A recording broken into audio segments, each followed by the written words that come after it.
He's known as the turnaround man.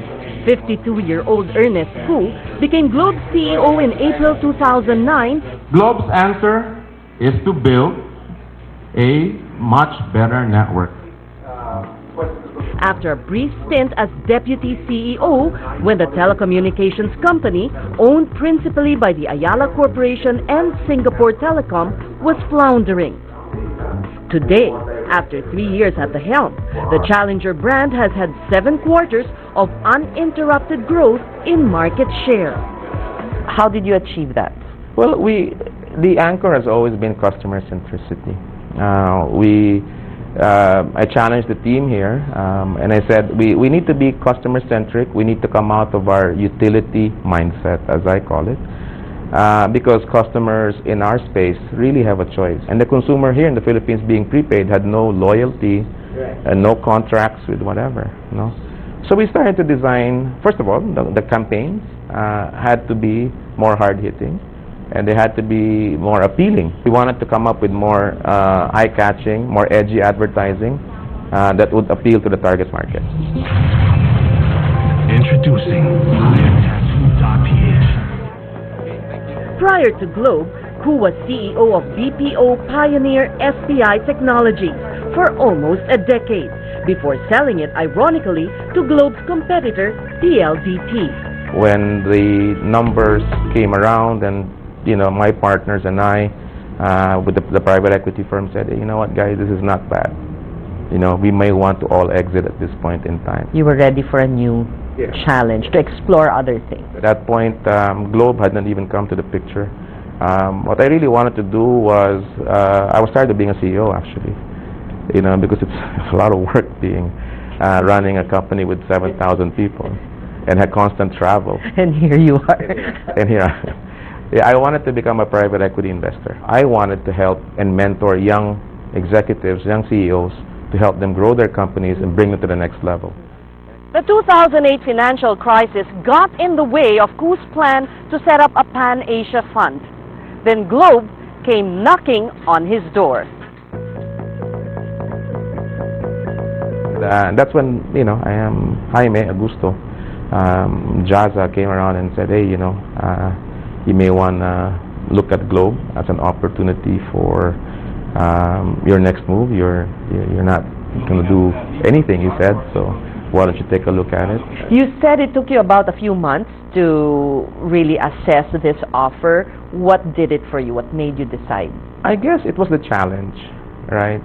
Looking at Globe from the outside, you felt that, wow, what a fantastic brand. But the brand seemed to be flagging at that time, and I thought, hey, this could be very interesting if we took on the big guy and really, challenged him, brought about a challenger. You know what? It's time to go back to work, basically, and run Globe. So when you came in, you had a plan? No, there had no plan. No plan? No plan.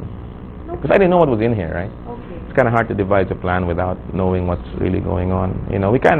I kind of did it as we go, and kind of as I found what was wrong or what needed to be fixed, what needed to be done in the company.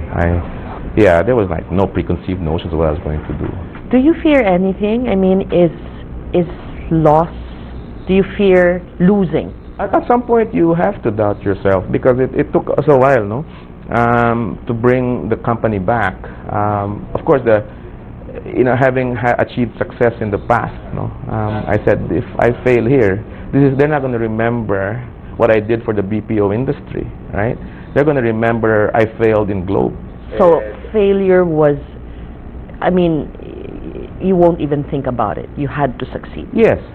To me, I go into a venture Yeah, of course, you have to worry about parts of failure, but you don't go in there all, worrying that you may fail. Then you will never succeed because you'll be always defensive. When I go into something, it's all the way. You can't second guess yourself. You cannot. I don't believe so. Of course, you have to put all of the risk mitigation mechanisms in place when you do things like this. You know how to throttle demand, for instance, if a promo becomes very successful and so on. But you don't go in there and say, hey, be careful or no.